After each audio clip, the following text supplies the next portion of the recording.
Once again, I am back. I am having fun on this YouTube channel. I have an exciting day tomorrow planned on Fred Hampton Leftist, so I wanted to do another stream on my channel, more like an afternoon stream. Let me find the link first.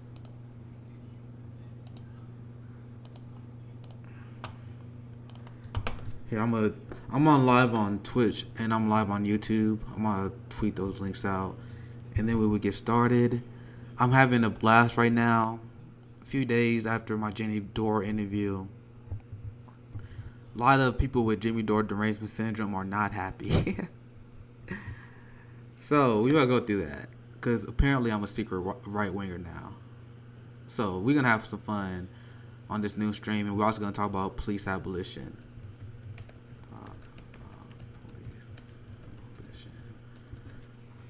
My new thing, I guess I'm gonna just tweet the Twitch and the YouTube. I'll just let people pick Russia is not which responsible for one. 1/4 of the world's prison population. Russia is not the country that is shooting. Wait, that's the video. We're not gonna play that video yet.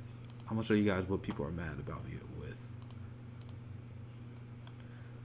I wanna make sure I'm live on YouTube. I might have to restart the stream. I'm not sure if I'm live on YouTube here. I think that's just an error on behalf of my software. Oh no, yeah, I am live on YouTube. Okay. It's just my videos don't ever pop up in notifications. So be patient with me, guys. So we all get started very soon. If you guys are on YouTube, you guys see the title of this video. We're gonna have some fun and laugh at some of my haters today.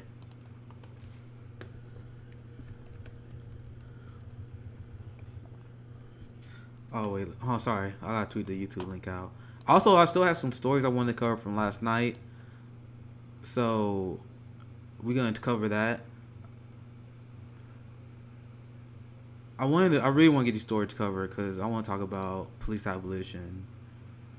The funny thing about going on Jimmy Dore, a lot of people, I'm trying to think how I'm gonna put this. A lot of people say Jimmy Dore has a very conservative audience, and I got a lot of great reception after I was on Jimmy Dore. But I did see some of his right-wing followers or whatever. I started a giant debate about police abolition, and it was very interesting because I saw there was a giant debate among Jimmy Dore's fans. They're like, "This dude's a police abolitionist." Oh man, I cannot wait to talk about that more in detail. Yeah, we're gonna laugh at the haters today because you guys saw the viral clip. This guy giving us free PR. It was hilarious. I was laughing with Jimmy about this because it backfired significantly. I think it's like 18,000. I'm gonna show you guys the video that I'm talking about here soon. They said Jimmy's chat is trash. There were a lot of good comments. I just saw a few of them that was like, "Bro, what? Did you believe you should abolish the police?" And then a lot of them was using like the right wing talking points against it. It was like, "Oh, there's a nice TV you got in the background. What would happen when we abolished the police?" Like, bro, nothing would happen. If someone stole my TV, the cops are not giving that shit back. I know, cause I had my Mac computer stolen. My friend had his phone stolen. Someone broke in my apartment years ago. I called the police thinking they're gonna do something, and they were like, "Oh man, that's too bad, man. I'm sorry, nothing we can do." I'm like, "Bro, you're not gonna search for fingerprints? You're not gonna look at security cameras? Nothing? Nope. Because that's them actually investing resources into solving the problems of the proletariat. That's not their job. Their job is to protect capital and establish racial hierarchies." So they didn't even want to put any effort into that. The thing is, Daniel, we got one of them here. Daniel said abolishing the police is crazy. How is it crazy? Like, once again, I love these conversations. How is it crazy? The police, as we know it, is a modern construction that we have. That's a very moderate. Like, the police as we know it has never existed throughout the course of human history. You guys realize that community policing always been a thing until modern capitalism. How do you think societies police and govern themselves before? In the 1800s and 1700s, they just had night patrols. Like, they didn't have the police as we know it. So whenever I see people trying to defend our police state, I'm like, you guys understand, the onus is not on me, right? To explain to you guys my ideology. The onus is on you guys to explain why your system has failed thus far. Let me repeat that. The onus is not on me, the people who are supportive of giant police budgets. The onus is on you to explain why we spend so much money on our police that it will be ranked number 3 in military budget spending overall. That's how much money we spend on our military, on our police. It will be the 3rd highest ranked military, right? Despite that, we still have crime increases. We still have violent crime that's going on. So they're not doing anything to prevent crime. So if you are supportive of our massive police budgets and systems, you must explain why your system's not working and what you would do to fix it. Because we already have reforms. You know what has been proven to decrease crime? What has been proven to decrease crime is investing money into healthcare, housing, increasing wages, education. In multiple societies, that has been shown to decrease crime. So why would you spend money on fascists in uniforms who just impose regressive taxes on the working class, which leads them into more crime? That does not make sense. And you guys are so propagandized by propaganda, a lot of white Americans cannot wrap their mind around this. People always say, oh, well, black people don't want to abolish the police either. If you ask black people, should we take the funds of the police and invest into housing, healthcare, and education and increasing wages? The vast majority of them agree with that concept. The vast majority of them agree with that concept. So if we actually had a system where we start to chip away at the police budgets and give that money to healthcare, housing, actually have a progressive economic system that eliminates poverty, the crime rate will go down to the point where we were like, why we even have police? That's why they call it a road to abolition. That's the road to abolition. I am addressing your points. Because you said reform, not abolition. We already have reforms. Minneapolis police reformed their police officer. They reformed their police 5 years before Derek Chauvin. We are constantly putting reforms on the police. We reform the police over and over and over again. And where has that got us? I'm out cover a story right now where the LAPD is illegally obtaining people's social media information. They are hijacking and surveilling you, despite all the police reforms. So Daniel, how is your reform working? There's not. You guys realize there was a reform in Minneapolis where you can't kill someone by a chokehold, and then Derek Chauvin killed that guy with a chokehold. You understand that they put police cameras. They said, "Oh, we gotta put body cameras. Body cameras is gonna be a great reform." And then a lot of activists was happy about police body cameras. Then they put police body cameras, and then the police just turned the cameras off. You had a cop that was shooting a man who was running away. I think his name is Andrew Brown Jr. On top of my head, I'm trying to remember. I think it was Andrew Brown Jr. He was running away from the police, and they shot him on the back of the head where it breaks all protocol. And they knew they was found guilty by the tape, the body cam tapes, right? The family of the victims were calling for the police to release the tapes because the tapes made literally criminalized the cops.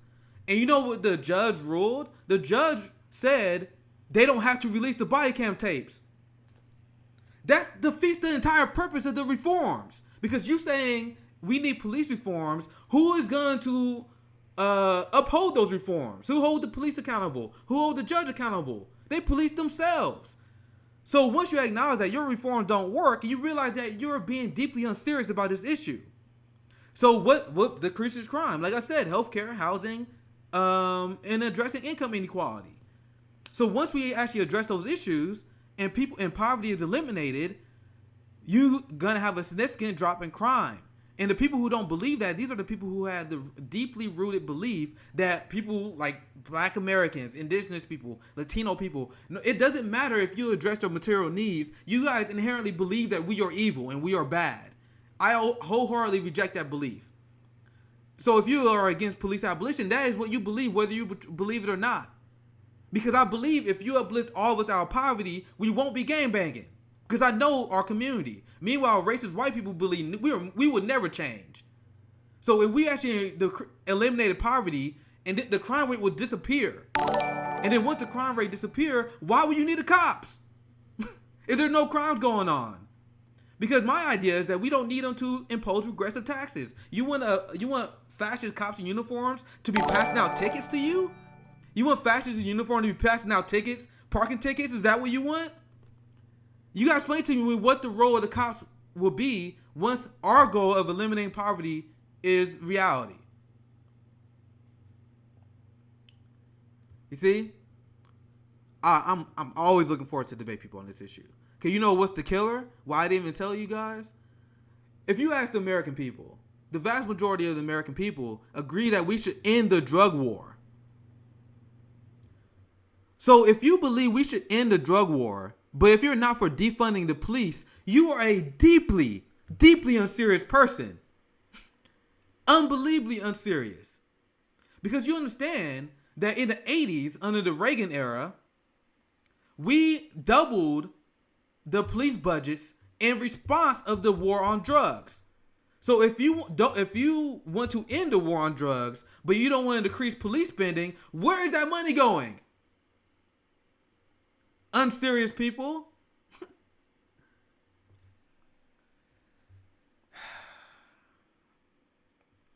And Daniel just said he agreed that we need to end the drug war, and I appreciate you saying that. So if you agree that we need to end the drug war, that means we need to defund the police. Because that money, all the money they're spending is fighting the drug war. You think the police is spending money on white-collar criminals? They're not. So you in the drug war, they got nothing to justify their budgets. They're not stopping gang violence. Conservatives are like, oh, if you defund the police, what about Chirac? The police not doing shit about Chirac. I'm talking about Chicago crime, by the way. They're not doing anything to prevent violent crime. So, if you are not supportive of defund the police, but you want to end the drug war, the onus is on you to explain where that money goes. Hope you realize that. And once we eliminate poverty and there's no crime, you gotta justify why we have these fascists in uniform. That at that point, their only role would be giving us speeding tickets, which you can. I disagree with the concept of speeding tickets, but if you disagree on me on that, I will concede on that. But why do we need the police to be the people that is monitoring traffic? We can have a completely independent body that does that. For me personally, I don't think we should. Because what actually stops people from driving like morons is them not wanting to be in accidents. Once you get in an accident, then we can start imposing financial penalties. But giving people, stealing hundreds of dollars for them because they're speeding, because they ran a stop sign that didn't affect anyone, that doesn't make sense to me as someone who is class loyal and do not agree in regressive taxes. Now, if you think I'm extreme on that, once again, my answer is the reason why we have these traffic laws in place is to prevent accidents. So if you are responsible for an accident, then we can impose penalties on you. And that alone is enough to get people to obey traffic laws, not regressive taxes. Once again, that's my argument. If you don't agree with me on that, I still would say we should never have... There's an alarm going off. But even if you don't agree with me on that concept, I still don't believe the police as we have it right now should be in charge of traffic laws. So either way, it's a moot point. I'll just have my own different opinion on that. C-Dub said, Nick, why don't you tell them about the crack versus power disparity? That's part of the new Jim Crow. I can go all day on that, C-Dubs. And that's part of why the police is designed to uphold racial hierarchies. Because whenever there's a problem with drug addiction in the white community, their main focus is rehabilitation. That's what Hunter Biden, that what Joe Biden's son had a drug problem. And Joe Biden is extremely forgiving of him, but he's not forgiving of the black community when he cracked down on us with the crime bill. White people with the opioid crisis and with powder cocaine, they always focus on rehabilitation. With us, with marijuana, there is a guy who lost his appeal because he got life in prison in Alabama for marijuana. Now compare that how they treat the white community. Didi's in the house. DPRK doesn't have traffic police patrol calls. DPRK. There we go. Great comment by Didi. Thank you for the follow, Reaper26 Romero. Let me get to some comments. And this is from Twitch. SendDef3. All I see people around here do when they become aware of a cop on the road is, this is a great point. The only thing people do is when they see a cop, they start driving slower, which can catch others off guard, ironically making it slightly more dangerous. That's a great. I didn't ever even consider that, because once again, so these cops that enforce traffic laws, they're not even making people drive better. Look at all the people who die and get in accidents because they text and drive. And a lot of people who speed and they slow down once they see the cops. So they're not even, that's a great point. They're not even efficient at stopping traffic violations. So thank you for that comment, SendDeath3. That's a great point. Once again, I got two takes on this. My more quote unquote extreme position is I don't think we should have we shouldn't be investing resources and stealing money from the working class by having traffic enforcers, because the whole point of traffic laws is to prevent you getting accidents. And you not wanting to get in an accident and have your health and your car insurance go up or pay a giant amount of money, that alone is deterrence to me. Right? Sorry, my comment thing is kind of messing up. So sorry if I missed your comment, but I'm gonna go back and read some comments. And I still haven't dived into the first story because we kind of talking about police abolition. So the title of my YouTube video is "I'm a secret right winger."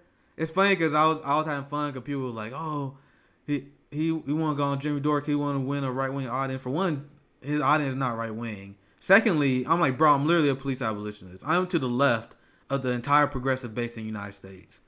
So the idea that anyone who is supportive of the squad, Bernie, or anyone else think they outflank me to the left, you guys support politicians that are giving weapon deals to Israel while they're bombing Gaza right now.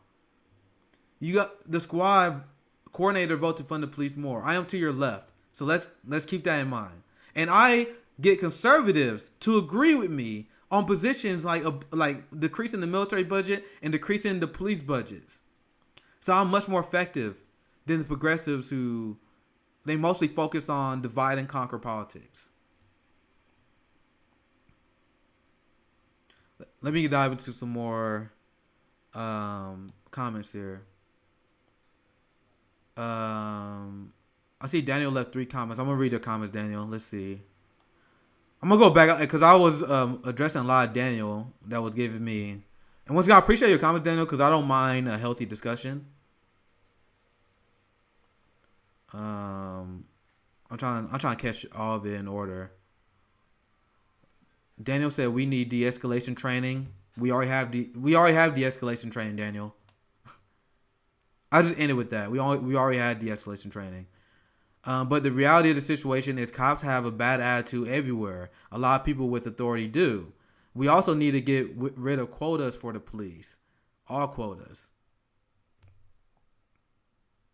I don't think they would do that. Once again, even if you have a reform like that, who's going to implement that reform? I don't agree that it's gonna actually help anything, because that's misunderstanding the role. The role is to protect capital and the ruling class, and they will always do that. So does eliminating the quotas, does that stop the cops from forcibly evicting someone who is behind on the rent? Does that stop the cops from shooting rubber bullets into protesters' face? I don't think so. That's my problem with the cops, because they always go against the workers.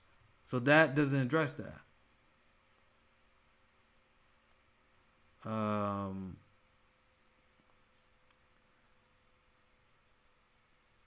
Daniel says, I'm gonna definitely agree. Yeah, I already read that one. Not for poor whites, bro. I think he was talking about how poor whites still have more privilege. Oh, I don't know. I think you guys are talking about yourself there. All right, let me dive into some more comments.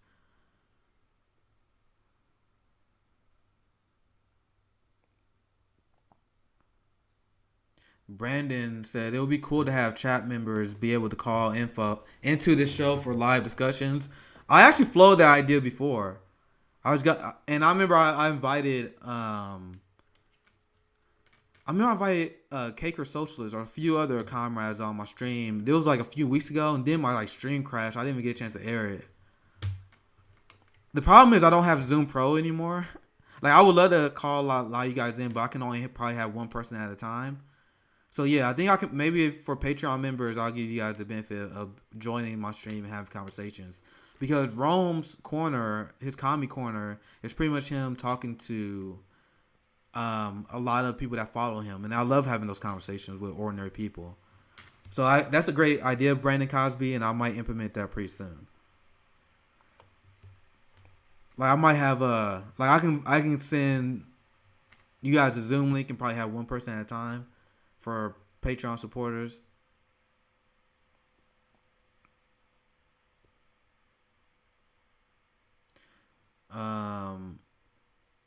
Daniel, this is a good comment by Daniel. We was having discourse. He said they call anyone that don't agree with them right wing. Ironically enough, it pushes people to the right. That's a great point.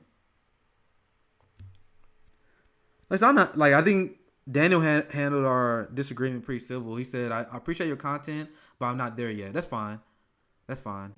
With civil asset forfeiture, 60%, they did a study in South Carolina. 60% of people that are infected by civil asset forfeiture are black Americans. So do the math. We had billions of our wealth stolen by the police. Billions. This is why I say you are not anti-racist unless you're anti the police, period. Because if you're still supportive of civil asset forfeiture, that's legal state robbery. That's legal state robbery, and they actually steal more money than criminal burglary does. So if you worry about someone breaking your house, no, I'm more worried about the cops because they're more likely to actually steal your shit.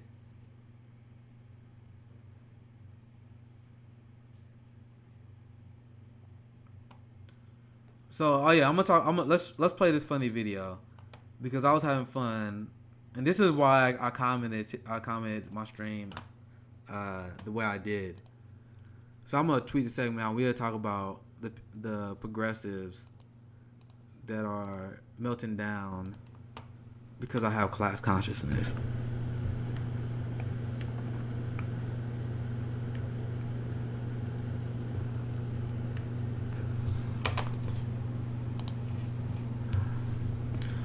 So I think that's good.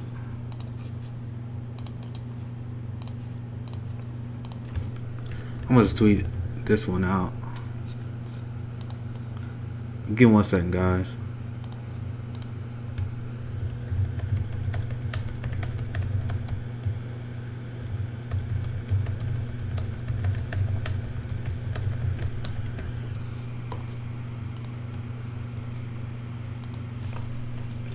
Alright, so let's I want to show you this video. I have this energy drink, no Powerade, but I have this energy drink. If you guys are enjoying the stream, I just did this out of nowhere because I still have some stories to cover. Make sure you guys support the Patreon/SocialistMA, and I'm gonna work on getting you guys on if you guys are Patreon supporters. Super chats and stuff are great. Subscriptions on Twitch are great, but the best way to support me without them taking all the money is via Cash App or Venmo, Socialist MMA. So if you guys want to support my citizen journalism, even about $5-10, that'd be fine. I don't need a lot, guys. So let's talk about this video, because I was on the Jimmy Dore show, and it was trippy. It's definitely a different format than I'm used to, because it's the Jimmy Dore show, and I knew what was coming in, that it mostly be him presenting stories, and I was commenting on them, but the reception thus far have been pretty great. I feel like I'm pulling a lot of people that are right wingers to the left, and I made a lot of good class conscious takes, and I was even laughing with Jimmy about this. Let me find the tweet, because I wanted to laugh about this with you guys.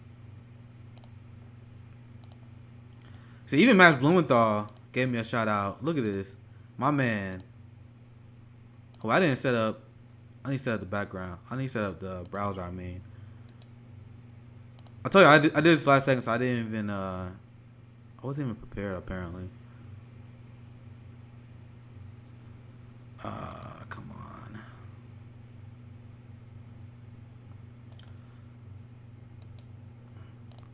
Hold on, give me 1 second while I try to fix this. I hate when it glitches like this. I'm dealing with a glitch. 1 second, and I'll get into the story.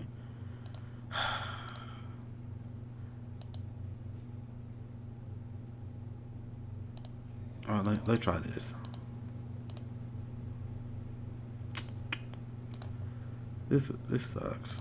So I got set up. My stream is glitching. Well, give me 1 second, guys.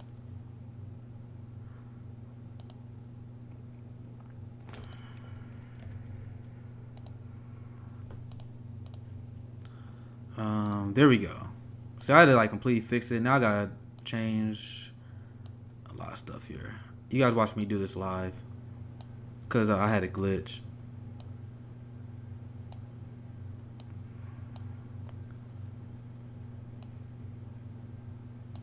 So let's shrink that.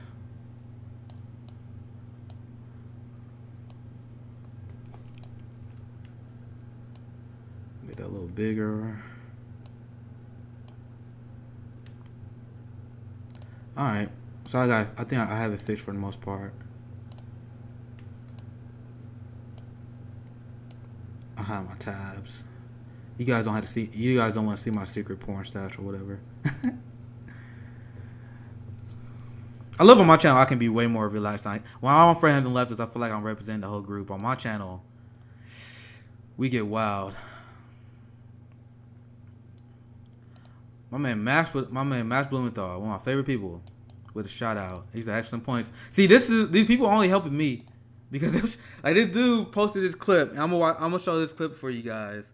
And he thought this clip makes me look bad. This shit's at 20,000 views already. He posted this clip legit thinking this will make me look bad. Meanwhile, I am fucking nailing it. I am nailing it here. So we have been laughing. Listen. First, let's watch the clip, and you guys can have your own opinion on it.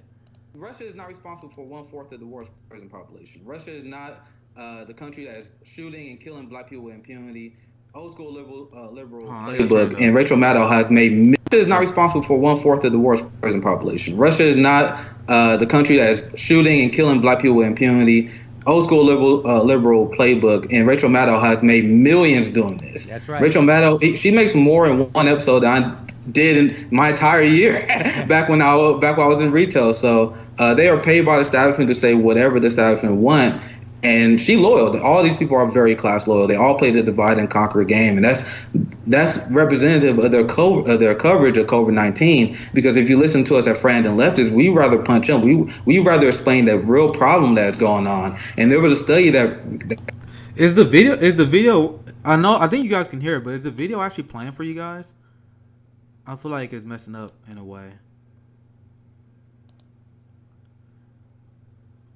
Hopefully you guys can hear it, but based on, I don't think the video is playing through right. That's Here, representative I'll of show it again. of their coverage of COVID-19. Because if you listen to us at Friend and Leftists, we rather punch them.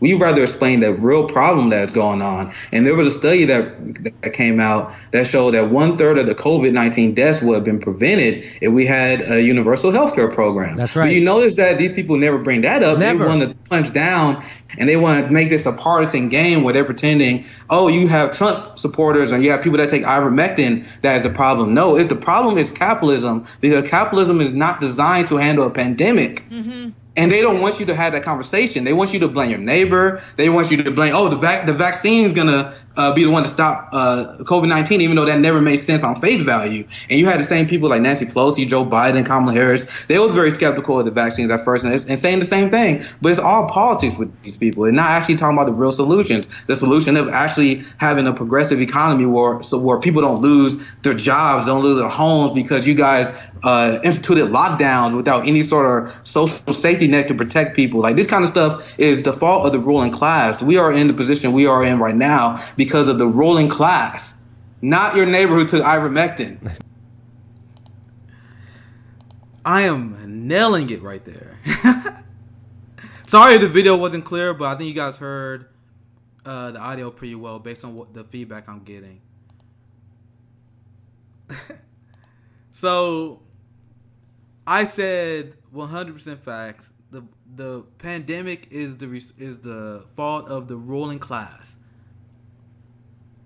1/3 of the people who died because of COVID could have been saved if we have a universal healthcare program. These are facts. These are facts.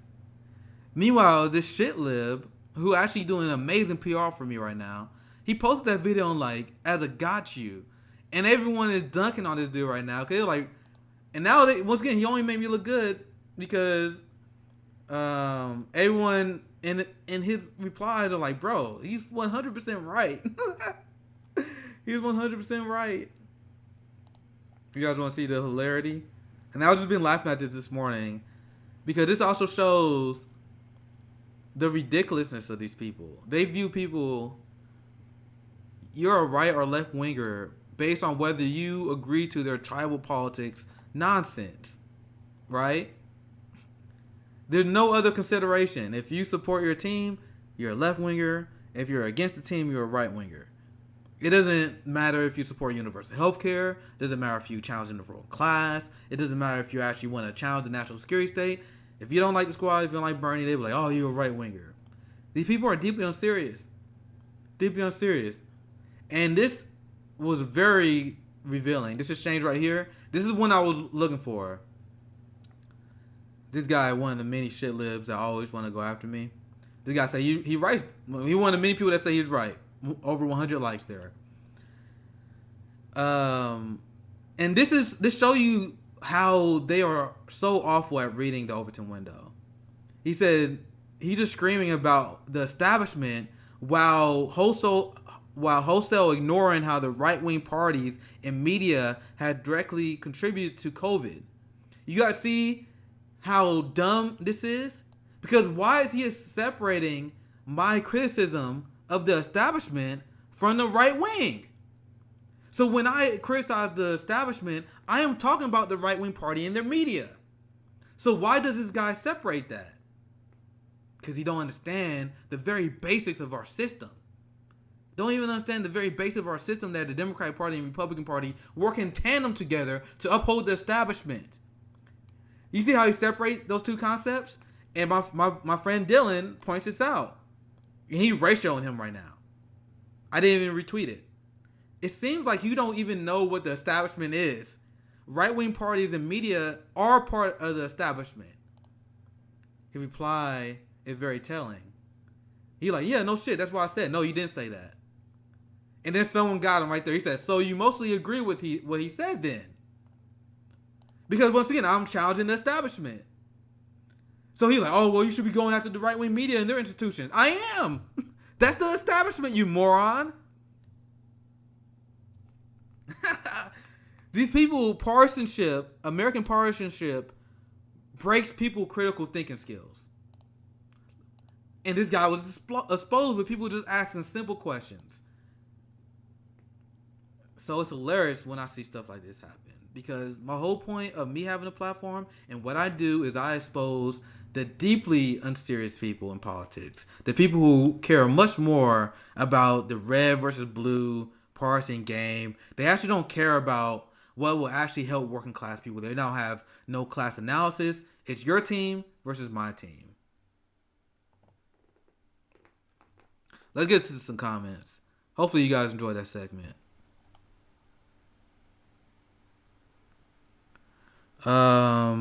Thank you, Jane, for the comment. I saw you left a few positive comments. I think you had one good one on Jimmy Dore that got a lot of likes, so I appreciate that, Jane. Friend of the show. Jay Scott said Tosi fans are in denial. Tosi is a Zionist. Yeah, you should check my video I came out yesterday where I pretty much was roasting Tosi to oblivion. I tried to warn people. It was obvious what direction he was going.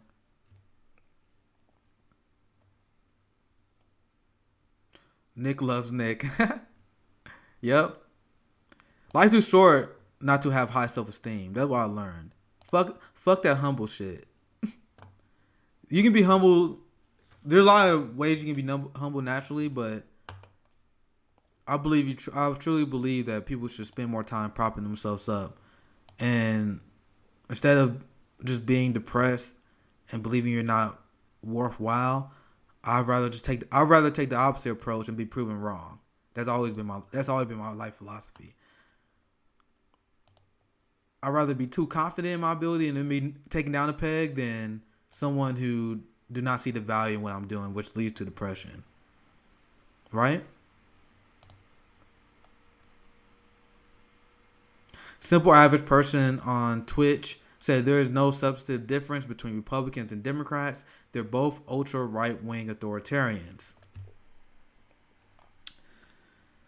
Don't get me started on that. That's just a great comment. I'll leave it at that. You guys all know the reason why. I don't have to explain to you guys the reason why there's not a real difference between the Republican and Democrat Party. Bill Clinton implemented all the right-wing economic policies that Ronald Reagan wished he could have got passed. He deregulated Wall Street. He destroyed unions. Even Ronald Reagan couldn't do this stuff. He chipped away. Ronald Reagan chipped away at some of these things. But it was the Democratic Party that gave giant corporate bailouts. It's these parties that are responsible for giant transfers of wealth. Just like Republicans. They had the same trickle-down economic ideology. Always laugh at Trump supporters, not mock Trump supporters. Because I'm like, bro, as Trump supporters, I hope you guys understand that you're just neoliberals. You're a neoliberal. You're not a conservative. There's nothing conservative about supporting giant military budgets and giant police budgets and supporting a healthcare system that costs way more than the universal healthcare system. That doesn't make sense. So what you actually are is a neoliberal. You guys don't, and I always point this out to Trump supporters. They're like, "Oh, I hate liberals." Like you're one. I'm gonna pull out the definition so you guys can see. Look at the definition of neoliberal. Here it is. Favoring policies that promote free market capitalism, deregulation, and reduction in government spending. That is what Trump fans advocate for.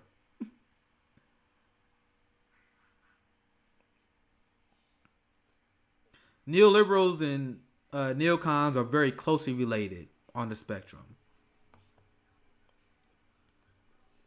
Let's I looked this up before, but let's get the exact difference. But they're pretty close together. It's just neoliberals, they more socially progressive, and they favor more like I don't like. Let's look because they're so closely related. Let's see what someone says about this. See, this is just from a Q&A website here. They're so closely related. So this is some smart guy. They said what's the difference between neoliberalism and neoconservatism? It's apple and oranges. The two terms mean different things contextually and should not be compared in the same plane of thinking. Neoconservatism is the American political philosophy which advocates an active foreign policy, including liberal use of military intervention. So we all know that it's all about militarism. for the purpose of providing U.S. national security. But neoliberalism is also the same thing. They also believe in expanding the U.S. empire. This is a good comment, though.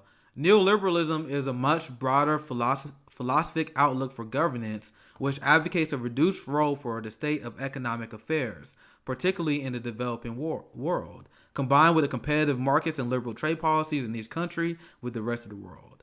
While neoliberalism supports the use of state institutions for social welfare where needed. See, that's probably the biggest difference. People will say, they will say neoliberals support social safety nets and welfare programs. But if you, once again, I'll just explain to you guys how Bill Clinton and the Clintons, they actually cut welfare. So I guess it'd be more accurate just to call the Clintons and the Democratic Party neocons, because that's what I was mentioning earlier. Like the biggest difference is neoliberals believe in more social policies and the establishment of a social safety net, while neocons, they all believe in the same expansion of the empire. But neocons don't care about the social safety net. But neoliberals don't either. Neoliberals don't even believe we should have health care. They don't even believe we should have paid family leave. This is stuff that every other country has. So I think it would be much more accurate for us just to call anyone in the Democratic Party neocons. So, and Trump supporters are straight up neoliberals. Anyway, once again, as the person said, it's not too important of a distinction. It's probably just small variations, and I guess it depends on each individual person, right? Like I would call Elizabeth Warren a neoliberal, because once again, neoliberals support military interventions and giant military budgets. So that is what Elizabeth Warren is about. Elizabeth Warren support at least some form of social safety nets. So Elizabeth Warren would be a neoliberal. Nancy Pelosi and Hillary Clinton would be a neocon. So once again, I'm very humble, guys. I'm more than willing to look this kind of stuff up. And hopefully you guys learn something.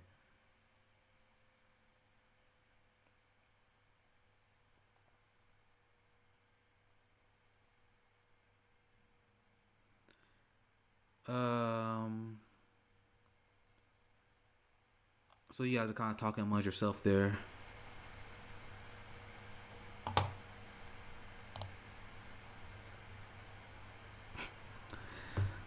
Dan doesn't like the fact that I'm talking about these terminologies. I'm a political nerd. That's kind of why. I just like talking about. I don't obsess over labels, but I like talking about different political ideologies and what it means and how they compare to other political ideologies. And I do think there's value to have these conversations. I think there's value to have conversations about different ideologies and where that leads you. So I was trying to make sure I got it right between the difference between neoliberal and neoconservatism. The reason why it was pretty tricky to me is because what they say neoliberalism is about is not what the Democratic Party. Like they're not supportive of strong social safety nets, and that's what you guys are talking about. But I would love to hear if you guys disagree with me. Any other comments, right? Once again, my show is just about being educational. That's what I hope we accomplished here. So I think I had time for one more story. See, like Quaker Socialists on Twitch said, I agree with value to discuss labels, if not to be constrained by labels by themselves. And that's my I've always been consistent on this. I don't obsess over labels, and I don't think you should pigeonhole people based on labels. But I do think, as a political nerd, I do find labels very interesting to talk about, because it's more like discussion about political ideology and what's going on in the world right now. So I think that has value. Once again, we don't all have to agree on these things. If you disagree with that take, I think it's interesting to talk about that stuff. So I have time for one more story, so I'm gonna get to it. Then I'll read some comments and we can wrap this hour up. Cause this is a story I wanted to cover last night, so I'm definitely not missing it again.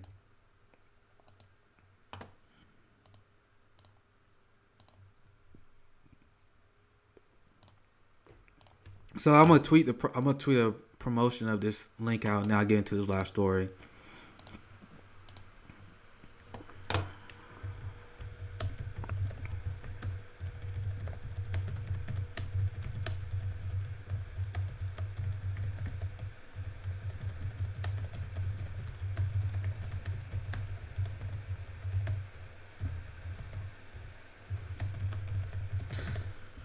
1 second, I'm gonna just tweet that I'm doing this segment out.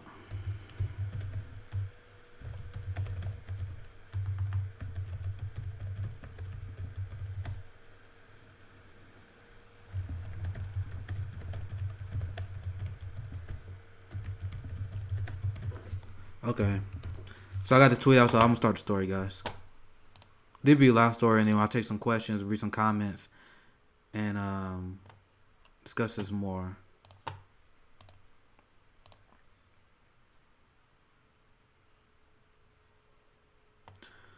Thank you for the comment, Julie. Don't underestimate your value in providing solidarity for those leftists who are more isolated in their communities. You gave me so much hope, Nick. Thank you for the comment, Julie. Dan, let's see what comment do I have to read before I get into the story. Dan says, I'm gonna read your comment stream, Dan, then I get into the story. So Dan said, it is important, in my opinion, to make the distinction and use the term neoliberal because neo refers to the security state and military-industrial complex. Great comment, Dan. That's what I was referring to. Like I call Trump supporters and the Democratic Party neoliberals. But once again, like the distinction is not really that important. But Clinton and Pelosi also can definitely fit in the neocon philosophy. Dan also said, honestly, there's no right or wrong definition. But I like to emphasize that the intelligence community and Pentagon have ditched the no longer relevant religious right. Remember them? And now they are teamed up with entitled millennial brats. Hence, they are no longer looking for the Islamic extremist terrorist boogeyman, which never existed anyway. This is what they've been doing with their $1 trillion intelligence budget. Well said. Well said. Okay, let's get into the story.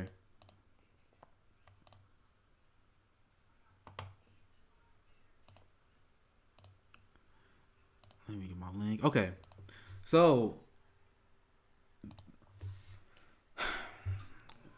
there is, and I can say this pretty confidently, I don't think there's anyone else in the independent media sphere that has covered the crimes against humanity that our police state is responsible for than I have.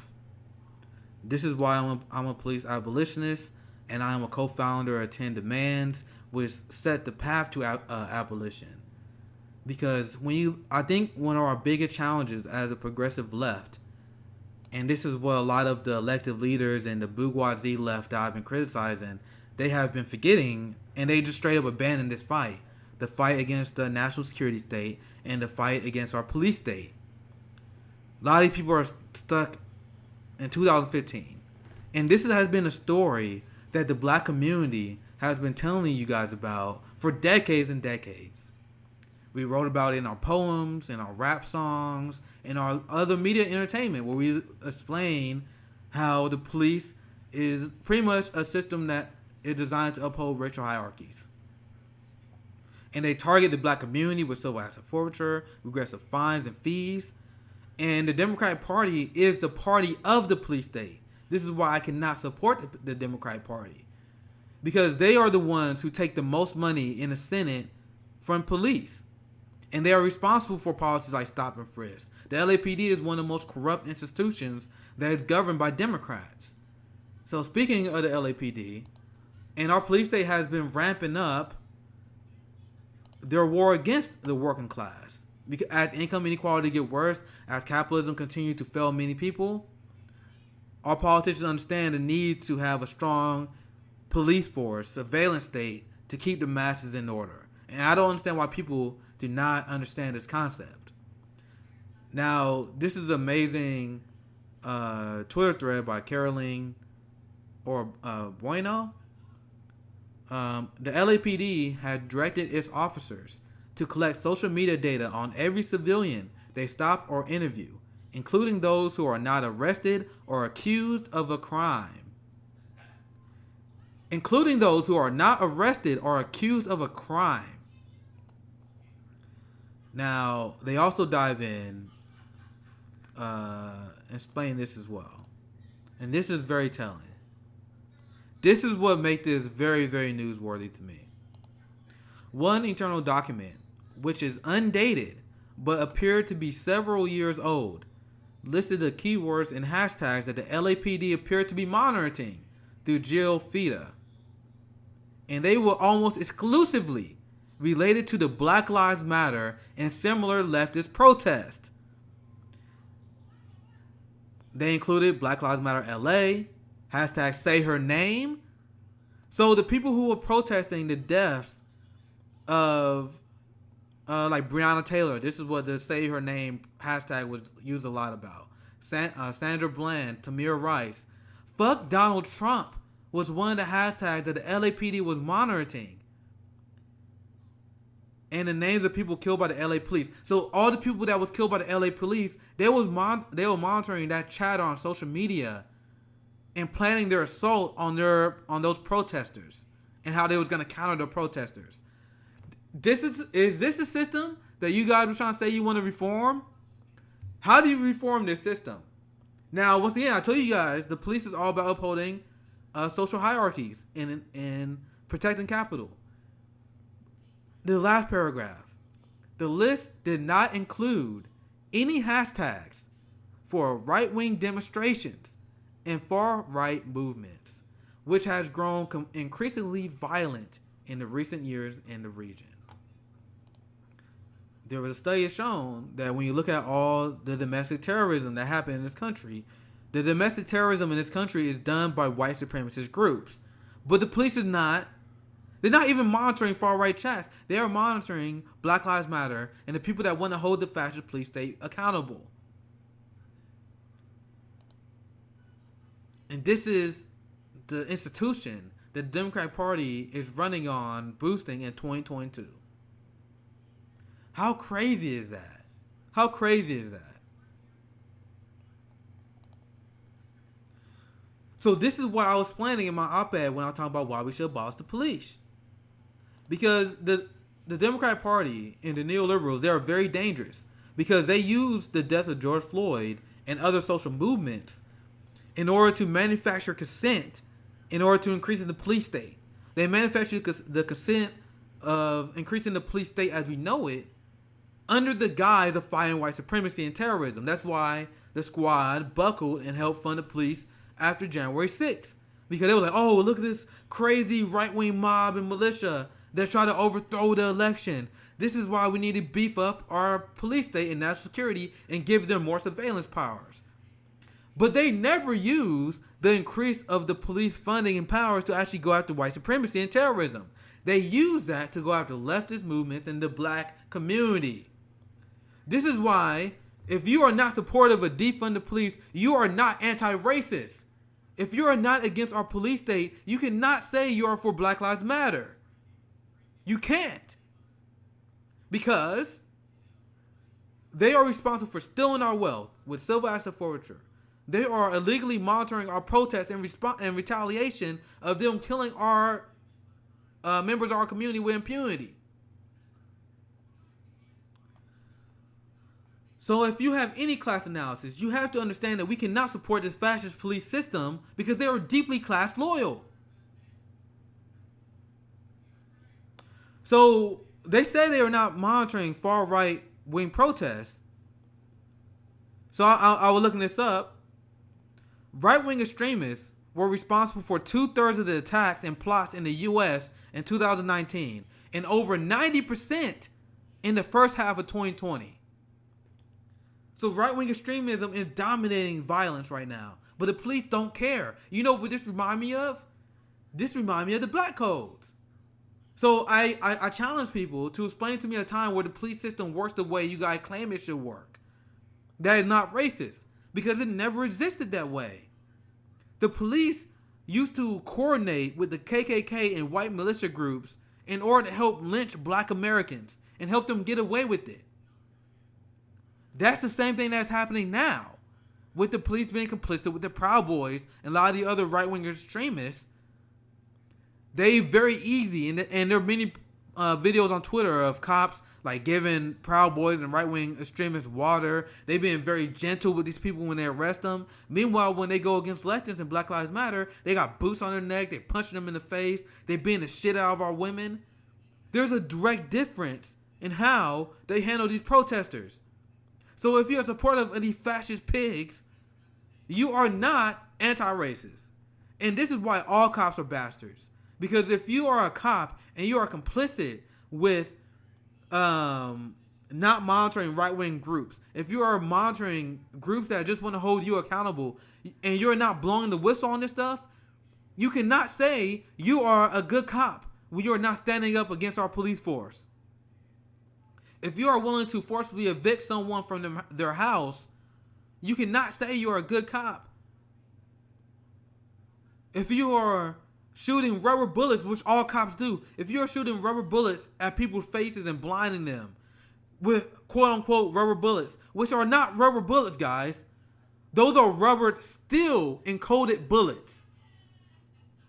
So people, they are paralyzed, they are hospitalized, they are turned blind. There are people who miscarried when they were shot by rubber bullets. And if you're a part of that institution, you are a bastard. If you're part of the institution that tear gases people, which is a war crime. Tear gas is a war crime.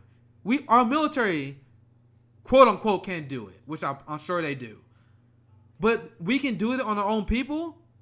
If you tear gas someone, or if you're complicit with a group that tear gas someone, you lost all rights to call yourself a good cop. This is what people don't understand. And people wonder why I'm upset and why I'm pissed off at our progressive politicians. If you are anyone that is left of center and you support of giant police budgets, and you're supportive of this fascist police system, you are not my ally. You are not standing in solidarity with the black community. Period. Amen. The squad in the progressive army sold out black people to the police state because they side with the Democratic Party. They're silent on issues. Like, where's the tweets from AOC and Bernie about this LAPD power grab?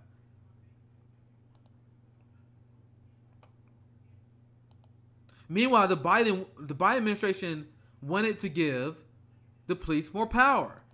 The Biden administration wanted to give the police the power to illegally seize the guns of people without a warrant, which is a violation. It's very impressive. They violated multiple constitutional amendments by doing this. They want to violate your Second Amendment right and your Fourth Amendment rights. I shared this multiple times on my show, but I always like to show my work.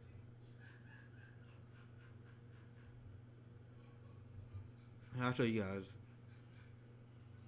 And by the way, Biden lost his attempt of doing this on the Supreme Court. But just because the Supreme Court strike this down, that doesn't mean that I'm going to forgive or forget the fact that the Biden administration tried to do this. Damn, this website fucking sucks, dude. I gotta turn my ad block off for this. Fuck. This website sucks, bro. I can barely see the headline. There we go. Okay. See, look. Fuck, I hate these websites so much, man. And they wonder why they getting an ass kicked by Substack. Because this shit. Anyway, the Biden administration urges Supreme Court to let cops enter homes and seize guns without a warrant. And the Supreme Court struck it down. At the time, this is an older article. So this article said the Supreme Court will hear the arguments. So the Biden administration and their attorneys wanted this to happen, but they lost. This is a fascist government overreach, and their justification was they wanted to go after far-right extremists. But use your brain. I guarantee you, they would use this to go after and seize the guns of the black community, not right-wing supremacists, not right-wingers. So anyone who is in favor of this nonsense are deeply problematic and deeply authoritarian, and I would never be an ally or community with someone like this. Is the progressives calling this out? I do want to read simple average person. Trump tried to do the same exact thing. So he said Trump wanted to do the same exact thing. I think that's important to point out. QKR said the screen fuzzy. I'm gonna try and work on that. I'm sorry that. Cause I had a glitch earlier on, so I had to reset this. So I'm sorry I didn't have a chance to make it easier to read. Yeah, it's kind of hard to read, guys. Cause I had to set it up literally live. I'll read it for you guys. So I'm sorry about that. I'll make sure I fix that for next stream. But it said the U.S. I'm gonna read this first paragraph that you guys can't see. It said the U.S. Supreme Court on Wednesday will hear oral arguments in Conigelia versus Storm, a case that could have sweeping consequences for policing, due process, and mental health. The Biden administration urging the High Court to uphold warrantless gun confiscation. Sorry, but so they was favoring for taking people guns without a warrant. But what will ultimately become a major Fourth Amendment case became an elderly couple spat over coffee. Well, I don't know what that last sentence means. Then they talk about the case, but I wanted to bring this up just to tell you guys. That's the only reason I pulled this up, because I want to tell you guys about the expansion of the police state that the Democratic Party is responsible for. Did the Biden administration, and once again, to be clear, Trump tried to do the same thing, but that's my argument of why both parties are the same, right? So why am I supposed to support the Democrat when they're doing the same thing that Trump is doing? You know what I mean? This is why I'm strongly for destroying these national security states. And if you are a leftist and your only priority is, we got Medicare for all, we got to increase the minimum wage, cancel student loan debt. If you talk about that stuff, you're not talking about this stuff. If you're not talking about the apartheid state that we're funding in Israel and Palestine, if you don't care about what's happening across the borders, if you don't care about what happened with ICE, if you don't care about the police literally brutalizing the Black Americans, indigenous people in the Latino community, in my opinion, you're not really a leftist. You're a liberal that just want health care and an increased wage. Hopefully you guys enjoyed that segment. Let's get to some comments. When I do my segment, I try to focus on doing a good job on the segment. Once again, I'm still new to this game, so I'm still trying to get better at this kind of stuff. I figured that it's better for me just to focus on doing the segment, and then I get into the comments later. But you guys are on this road with me. So I'm gonna read the comments and then we wrap up for this stream. If I have any stories I want to cover tonight, I might do that, because I need to work overtime, because I need to support my citizen journalism. And you guys enjoy this content, so I just want to put out as much content for you guys as possible. And if you enjoy the show, patreon.com. Yeah, Cheese Sandwich said, if you're not talking about the climate crisis, you're not leftist. Amen. We covered the climate crisis so much on the Fred Hampton Leftist in this show. Thank you, First Ever Richer. He said I had to watch my alerts for more socialist anime streams. And I know I banned this channel when we started Fred Hampton Leftist, because I wanted to get that off the ground. But we are killing it on Fred Hampton Leftist, so I really want to boost the content on this channel. Because Fred Hampton Leftist is a network. We got a lot of content from different people. And once again, I'm going to be... Tuesday is my day. I'm going to have my interview with Aaron Mate on Fred Hampton Leftist tomorrow, 4 p.m. Eastern. We have International Leftist Coalition panel. We talk about more foreign policy. So I'm the foreign policy guy at Fred Hampton Leftist, and I'm going to focus on that. On Tuesday, I'm going to be on the panels. I'm doing a special Facts and Fire episode with Finney. Love Finney. So I'll still be doing a lot of work on Fred Hampton Leftist, but I'm going to try to increase the amount of production I do on this channel as well. Like, this is my second stream in 12 hours, so. And a lot of you guys will be on this road with me, so I appreciate you guys watching and enjoying the content. So big shout out to you, First Ever Richer. I did my stream today around noon, so you can catch me at noon and evening times, because I usually don't want to stream the same time Fred Hampton Leftist stream. So make sure you guys check out Nerdologics with Jackie today. It's about approximately 2 hours from now, 4 p.m. Eastern. So I'm gonna I may stream in the noons and in the evening times. So, but I hope you guys want to support the show on Patreon. Like, if you guys want to donate $5 to my Cash App or Venmo, Socialist MMA, that's how I keep doing this stuff. Like, it was very hard to like get into a lot of content when you're struggling financially, which I still am. So if you enjoy the content, please support. Subscribe on Twitch, super chats on YouTube, but the best way is via Patreon and direct donation. I'm gonna get that guy. Hopefully, like we almost wrapping up anyway. I'm gonna put that guy in timeout.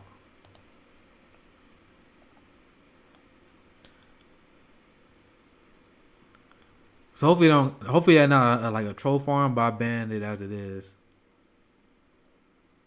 I think I'm still learning how to be a moderator. Put user in timeout.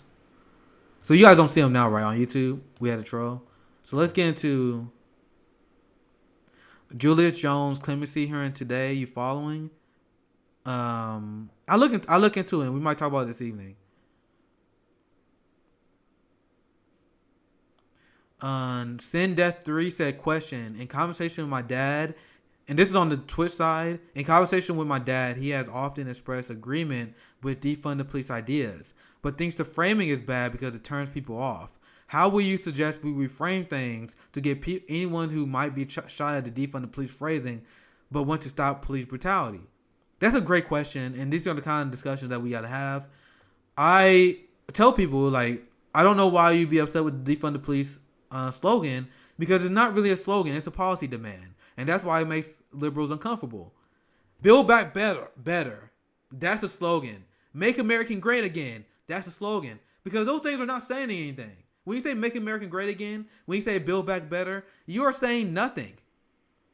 So the slogan is actually great because we get straight to the heart of the matter. Defund the police.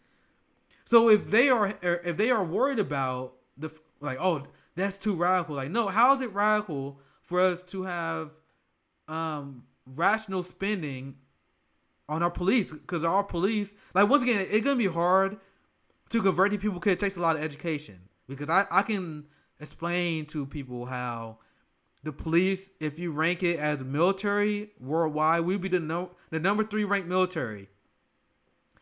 The NYPD, we spend 3 times more on the NYPD than North Korea, the so-called totalitarian, authoritarian state, who everyone is afraid of, apparently. We spend 3 times more on the NYPD than they do on the military budget. The amount we spend on the NYPD budget is about equal to Iraq and how much they spend on their military. So, if you explain this basic concept to people, they be like, yeah, that doesn't make sense. So it's not an easy question, Sin Def 3. You just got to be able to educate people on why our giant budget is unbelievable. And then if they say, oh, well, the crime rate is spiking, they were like, oh, what about the crime rate? You just point out the fact that we have a giant police budget, and that giant police budget is not decreasing crime. So it's a moot point. So you just got to educate them on how, and I tell people this all the time, the onus is not on defund the police advocates. The onus is on people that support giant police budgets when the giant police budgets are not accomplishing anything. They are the ones who got explaining to do. So everyone had different personality. I wish I had a chance to talk to your dad about this kind of stuff, because he seemed very sympathetic about ending the brutality of the police, which a lot of people are. A lot of people, they want to fix the problem, but they've been misled by propaganda in the Democrat Party. They said, oh, we can just reform the police. And as I explained on this stream, we already did that. And once you explain how the fact that we already reformed the police multiple times and it not working, I think you can win people over that way. I cover on my show, despite the propaganda in the media, the support for defund the police has jumped significantly since last summer, ever since the start of the movement. We now have the majority of independent support for defund the police, when it was minus 35 last summer, because people hear the argument from the right wing, and they hear the actual well thought out arguments of the abolitionists like myself. They have nothing on us intellectually. Believe it or not, they don't. There's no justifying this system that we have that is unlike anything we've seen throughout history, anything that we've seen in the modern world right now. So, a reform that I agree with, that shit-libs don't agree with. Democratic Party don't agree with this reform, but you guys want to know another good reform? Disarm the police. That's what they do in other countries. In other countries, the police are not just armed to the fucking teeth. I was talking to my friend who is a dental assistant, and she said they have cops that go in there all the time, and the cops are going into the dental office armed. What the fuck do you think gonna happen at a dental office where you need your gun? Like, what kind of unrealistic society do you guys live in? And every other country acknowledges this. So if you look at England, you look at all the other countries, Japan, I think on top of my head, these people, their cops are not carrying guns. Why the fuck would they need a gun? So if you have a gun, Well, if you have a hammer, everything looks like a nail. That's why police shoots everyone in America, because they have a gun, and then whenever anything pops up, that's the first instinct: pop, pop. Oh shit, pop, pop, because they cowards. But if you didn't have that gun, you'd be more likely to find other solutions to your problems. You may be more willing to back off, and if a thing getting too serious, you will back up and call for reinforcements. So once again, the reforms that I agree with are the reforms that even the Democrats don't agree with. Once again, so I'm gonna cut off there because I don't want to go too long. I'm gonna get to some more comments, but to answer your question straight up, it just takes education. You gotta be able to explain this stuff to people who are against defund the police, because the propaganda in our country has been intense. But I promise you, like I would either convert someone to my belief, or I would turn someone to an intellectually dishonest coward. Well, I mentioned this earlier in the stream, but I might have new viewers. One thing, I'm going to end it with this. One thing that you can say to people to get them to support defunding the police, because I explained earlier, most people agree on ending the drug war.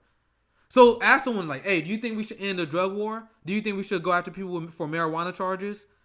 Most people will say no. About 75% of the country will say no. So then you say, okay, where the money goes? Where will you spend the money? Because we doubled the amount we spend on the police since the 80s because of the drug war. Boom. That's all you need. Say that and you're done. Okay. So great comment.